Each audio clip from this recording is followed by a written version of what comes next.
السلام عليكم، ازيكم يا حبايب قلب؟ عاملين ايه؟ يا رب تكونوا بخير وبصحة وسعادة وسلامة دايما يا رب العالمين. النهاردة الفيديو بتاعنا بسيط جدا وسهل جدا، هتقومي تعمليه بكل بساطة. هنعمل النهاردة الفطاير المحشية بالجبنة، تقدري تحشيها بالجبنة باللحمة المفرومة، اي حاجة انت عايزة تحشيها بيها تحشيها. عايزة اقول لكم ان انا هتكلم عن التسوية وهتكلم عن البدايل وحاجات سهلة وبسيطة ومش مكلفة جدا، من اسهل الوصفات واجمل الوصفات والقريبة لقلبي جدا وبحبها قوي. الفطاير المحشية بالجبنة او بالشوكولاتة دي هنقول كل حاجة في الفيديو. تابع معايا الفيديو للاخر علشان اكلمك عن التسوية وعن كل حاجة وما يفوتكيش اي حاجة معايا. نقول بسم الله ونبدأ بأول مكون، ومعايا كوباية من اللبن، لبن عادي بدرجة حرارة الغرفة، اي لبن موجود عندك، جمسي بقري اي لبن. ومعايا نص كوباية من المية، لو العجين بتاعك مش بيستقبل السوائل بلاش تحطي نص كوباية المية دي دلوقتي، خليها اثناء العجن.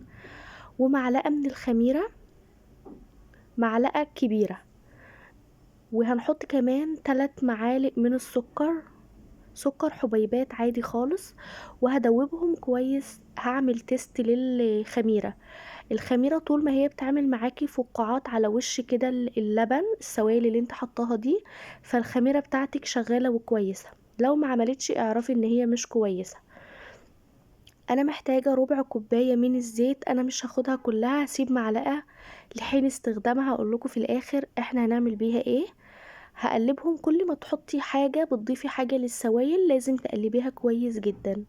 قلبتهم مع بعض، هاخد معلقة من الجبنة، جبنة كريمي عادي، معلقة كبيرة من بتاعة الأكل العادية، لو من الصغيرة بتبقى 2. لو مش هتعرفي ان انتي تفكيها كويس في السوائل دي، تقدري ان انتي تضربيها في الكبة شوية. عايزة اقول لكم ان معلقة الجبنة الكريمي ده بتفرق جدا، بتخلي الفطاير دي في حتة تانية خالص. انا معايا نص كيلو من الدقيق، دقيق متعدد الاستخدامات. ومعاه اهم حاجة ما ننساش رشة الملح. لو ما عندكيش اللبن تقدري ان انتي تضيفي كوباية مية بدل اللبن، مفيش اي مشكلة. ولو ما عندكيش خميرة اللي هي الفورية، تقدري تحطي خميرة بيرة مكعب واحد. الفكرة ان الخميرة الفورية بتسرع شوية في التخمير. غير كده مش هنقدر ان احنا نبدل حاجة. وكمان لو مش عايزة تحطي جبنة تقدري ما تحطهاش طبعا، بس انا عايزة اقول لكم ان هي بتفرق جدا، بتخلي طعم الفطاير تحفة. هبدأ ان انا خلاص شلت الاسباتولا وهبدأ اعجن كده بايدي. طبعا العجينة بتاعتي بتلزق وطرية. فزي ما قلت لكم، لو الدقيق بتاعك انت مش متأكدة من شربه للسوائل، انا الدقيق بتاعي بيشرب سوائل في ثانية، يعني هي الدقيقة العجينة دي هتبقى كويسة جدا في ثانية، لانه هيشرب كل حاجة انا بحطها. لو انت مش متأكدة من الدقيق بتاعك تقدري ان انت ما تحطيش المية كلها مرة واحدة. معلقة الزيت اللي انا كنت سايباها لحين استخدامها دلوقتي انا استخدمتها، حطيتها كده في العجينة. هبدأ اعجن بقى كويس جدا، هتخلي العجينة بتاعتي تنعم وتبقى كويسة خالص. ما ننساش ان العجينة لازم تكون بتلزق علشان تبقى هشة معايا في اثناء التسوية، ما تبقاش ناشفه كده من جوه وقلبها مكتوم. العجينه بتاعتي كده نعمت وبقت كويسه، هحط على وشها كده شويه زيت، وبستريتش راب او باي كيس نايلون زي ما انا حطيت، هغطيها شويه. هتخمر قد ايه؟ طبعا احنا في الشتاء، فاخدت مني نص ساعه، حجمها زاد شويه صغيرين مش كتير قوي، لان انا هسيبها تخمر شويه. وانا بعد ما اشكلها قطعتها معاكم قطع كده صغيره، وهبدا ان انا اخد كل قطعه. ما بتبقاش كبيره قوي، نفس يعني حجم البيضة مرة ونص، مش كبيرة قوي. هسيبهم على جنب كده، هبدأ اخلص الكمية بتاعتي كلها واخد قطعة قطعة اوريكم هنشكلها ازاي. هنا بدأت ان انا افردها، لو هي ما بتفردش معاكي على طول عادي مفيش مشكلة، تقدري تريحيها بس 5 دقايق. الجبنة اللي معايا دي جبنة قديمة على جبنة تلاجة او جبنة كريمي، اللي انت بتحبيه تقدري تستخدميه. انا استخدمت جبنة تلاجة وجبنة قديمة، وحطيت عليهم شوية من الزعتر وشوية من الفلفل الاخضر، وبدأت ان انا احشي واقفل بالشكل التحفة ده. طبعا هي سهلة وبسيطة جدا ومش محتاجة حاجات كتير. عايزه اقول لكم ان الفطاير دي بيبقى طعمها تحفه وبتبقى هشه من جوه. طبعا تقدري تحشيها لحمه مفرومه، مفيش اي مشكله. تقدري تحشيها انا حشيت شويه شوكولاته عادي، لان عندنا اطفال ما بيحبوش الجبن، فانا حشيتها شويه من الجبنه وشويه من الشوكولاته. شوكولاته عادي قابله للحشو، اللي هي اللي ماكسيتيلا الحاجات دي بتتحشي بيها عادي، مش الشوكولاته بتاعه المطبخ، لان شوكولاته المطبخ بتخرز جوه بعد التسويه، بتلاقيها بقى خرزت جوه وجامده كده. فالشوكولاته اللي هي ماكسيتيلا او اي نوع انتوا بترتاحوا فيه تقدروا ان انتوا تحشوه بيها.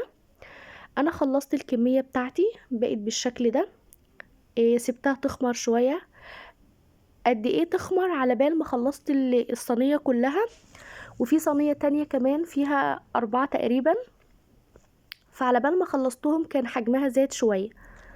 بدأت أدهن وشها بكوباية من اللبن. لو مش متوفر عندك لبن تقدري تدهني وشها بكوباية بمعلقتين، سوري، بمعلقتين مية على معلقة سكر، تدوبيهم كويس جدا وتدهني بيها الوش، أو معلقة عسل أسمر على معلقتين مية وتدهني بيهم الوش عادي. معلش لو أنا بتكلم كتير، أنا كل نقطة عايزة أوضح لكم اللي أنا بعمله بالتفصيل عشان حبايبي اللي داخلين جداد المطبخ يبقوا عارفين كل حاجة. فاسفه لو انا بطول عليكم في الكلام. ادهني بقى وشها باللبن، وبعد كده شكليها باي حاجه انت عايزاها. عايزه حبه البركه مع شويه سمسم، عايزه تخلطيهم مع بعض وتحطيهم، عايزه تحط على الوش زيتون، اللي يريحك تقدري تعمليه طبعا. سخنت الفرن ربع ساعه. النار بتاعه الفرن بالشكل ده اللي احنا هنسوي بيها بتبقى كده، من فوق ومن تحت برضو قليله جدا.